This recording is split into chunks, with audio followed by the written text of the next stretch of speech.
Hello အားလုံးပဲမင်္ဂလာပါဝန်ဝတ်အစီအစဉ်ကနေအရောက်ချင်းစီတိုက်ကိုပြန်လဲကြိုဆိုပါရယ်ဆိုတော့ဒီတလောမှာကျွန်မကောင်းကြီးဖြစ်တဲ့အရာခွန်အားယူဖြစ်တဲ့အရာလေးနဲ့ပြန်လဲပြီးမှခွန်အားပေးချင်ပါတယ်ဆိုတော့ကျွန်မဒီကနေ့မှာတော့ခွန်အားယူတဲ့နှုတ်ကပတ်တော်ကကပ္ပဦးကျမ်းအခန်းကြီး32မှာရှိတဲ့နှုတ်ကပတ်တော်လေးနဲ့ပေါ့နော်ခွန်အားပေးဝင်ရချင်တယ်ဆိုတော့အရင်ဦးဆုံးနှုတ်ကပတ်တော်ကိုဖတ်ရအောင်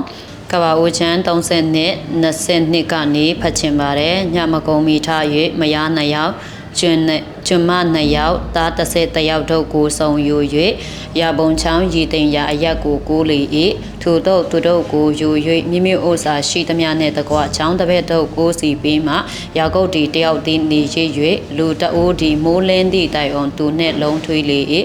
ထိုသူဒီမိမိမနိုင်မှန်းကိုသိလင်ယာကုပ်ပုံချံကိုထိုး၍လုံးထွေးစဉ်တွင်ပုံစစ်ပြုတ်လေ၏ထိုသူကလည်းငါကိုလွတ်ပါမိုးလင်းဆဲရှိပြီးဟုတ်ဆိုလင်ယာကုပ်ကကိုတော်ဒီအကျွန်ုပ်ကိုကောင်းချီမပေးလင်မတော်ရဟုတ်ဆို၏ထိုသူကလည်းတင်၏အမိကအဘယ်တော့နည်းဟုတ်မေးလင်ယာကုပ်ဖြစ်ပါသည်ဟုတ်ပြန်ဆို၏နှုံ၌တင်၏အမိကိုယာကုပ်ဟူ၍မခေါ်ရဣတိရဟူ၍ခေါ်ရမည်အကြောင်းမူကားတင်ဒီဘုရားသခင်နှင့်၎င်းလူနှင့်၎င်းမင်းကဲ့သို့ပြ၍နိုင်လေပြီဟုတ်မိန်တော်မူ၏ယာကုပ်ကလည်းနာမတော်ကအဘယ်တော့နည်းအကျွန်ုပ်အားပေါ်ပြတော်မူပါ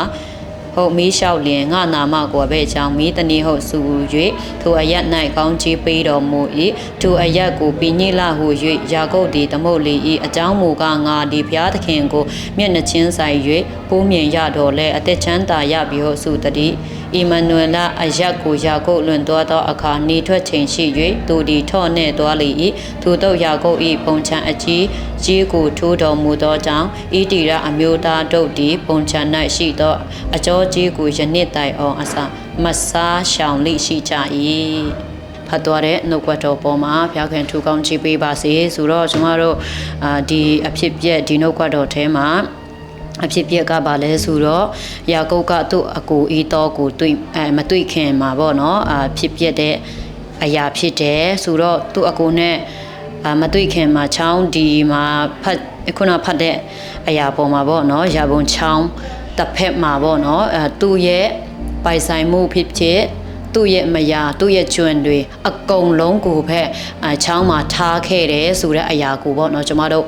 မြင်ရတာဖြစ်တယ်ဒီအရာချောင်းတစ်ဖက်မှာထားခဲ့ပြီးမှဒီဖက်ကမ်းမှာသူရှိတဲ့အချိန်မှာဖယားကသူနဲ့တွေ့သွားတယ်ဆိုတဲ့အရာပေါ်မှာပေါ့နော်ကျမဘယ်လိုခွန်အားယူလဲဆိုတော့ကျမတို့ရဲ့အသက်တာထဲမှာကျမတို့အရန်အလုတ်များနေတဲ့အချိန်ဖြစ်အလုတ်တွေအရန်ရှုပ်နေတဲ့အချိန်ဖြစ်ကျမတို့ကိုအာယုံအရန်လေလွင့်စီမဲ့အရာအများကြီးရှိတဲ့အချိန်မှာဒီအရာတွေကိုထားခဲ့ပြီးမှအခန်းတကားပိတ်ပြီးမှဖယားနဲ့ကျွန်တော်တို့နှစ်ဦးထဲအချိန်ယူဖို့ရန်လိုတယ်ဆိုတဲ့အရာကိုပေါ့နော်ပထမချက်အနေနဲ့မြင်ရတယ်ဖယားကတော့ကျွန်တော်တို့ကိုတနည်းတပုံနဲ့စကားပြောတယ်လူများတဲ့ချိန်မှာလည်းစကားပြောတဲ့အချိန်ရှိတယ်အများနဲ့ချီးမွမ်းတဲ့အချိန်အများနဲ့ကိုးကွယ်တဲ့အချိန်မှာလည်းစကားပြောတဲ့အချိန်ရှိတယ်ဒါမဲ့ဒီ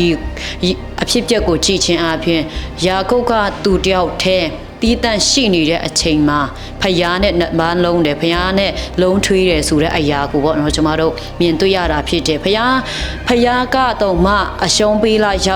အဆုံးပေးလိုက်ရတဲ့အချိန်ကြီးထိပေါ့နော်ဖြစ်သွားတယ်ဒါမဲ့သူကလုံးဝလက်မလျှော့ပဲနဲ့တဆုံတစ်ခုမရမချင်းဖယားနဲ့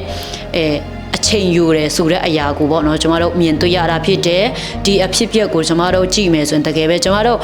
စုတောင်းတာဖြစ်ဖယားနဲ့အချိန်ယူတဲ့အခါမှာတကယ်ပဲတဆုံတစ်ခုမရမချင်းကျမတို့ထူဖယားနဲ့အချိန်ယူဖို့လုံးထွေးဖို့မမြင်မချင်း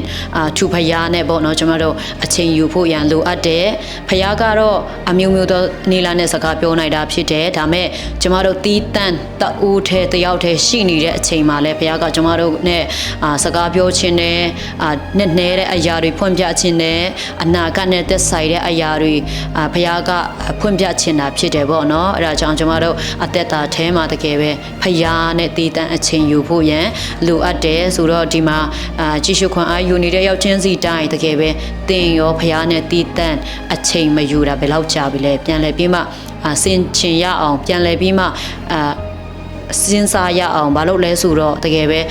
ဖျားနဲ့တကယ်ပဲနှစ်ဦးထဲနှစ်ဖိုးသွေးဒိုးသွေးအချိန်ယူဖို့အရန်လိုအပ်တာဖြစ်တယ်ကျမတို့ကြီးမားတဲ့အမှုတွေပြုတ်နိုင်ဖို့ရန်အတွက်ထူဖျားနဲ့တည်တံ့အချိန်ယူဖို့ရန်လိုအပ်တာဖြစ်တယ်အဲဒါကြောင့်ထူဖျားနဲ့ပဲကျမတို့တိုင်ပင်ရအောင်အချိန်ယူရအောင်လို့ဒီနှုတ်ကွက်တော်အပြင်ခွန်အားပေးဝင်ကအချင်းပါတယ်လို့အရောက်ချင်းစီတိုင်းပေါ်မှာဖျားခင်ထူကောင်းကြည့်ပေးပါစေ